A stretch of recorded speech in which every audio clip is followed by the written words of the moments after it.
ঈদে মিলাদুন্নবী করার উদ্দেশ্য হচ্ছে আল্লাহ পবিত্র কোরআনে আমাদেরকে আশেক রসুলদের জন্য আল্লাহ জানিয়ে দিয়েছেন বিসমিল্লাহির রহমানির রহিম কুল বিফাদিল্লাহি ওয়া বিরহমাতিহি ফাবিযালিকা ফালইয়াফরাহু হুয়া খায়রুম মিম্মা ইয়াজমাউন।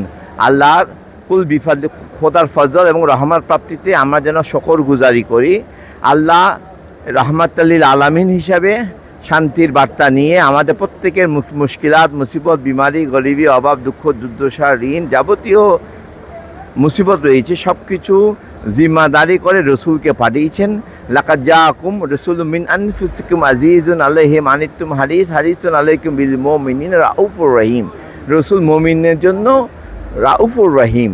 তো আমরা এই রাউফুর রহিমকে পেয়ে আল্লাহর দরবারে শকর গুজারি করার জন্য এই মিলাদুন্নবী কায়েম করছি। শুধু তাই নয়, আমরা এইটার সাথে সাথে রসুলের আদর্শ এবং ভালোবাসা এবং সুন্নতকে আমরা কায়েম করার জন্য মানুষের হৃদয়ের মধ্যে রসুলের সুন্নতেরকে উজ্জীবিত করার জন্য আজকে এই মাহফিল আয়োজন করা এবং এই রসুলের সুন্নতকে ধারণ করে এই পৃথিবীতে এবং এই বাংলাদেশে আল্লাহ যেন আমাদেরকে শান্তি কায়েম করার তৌফিক দান করুক। আমিন।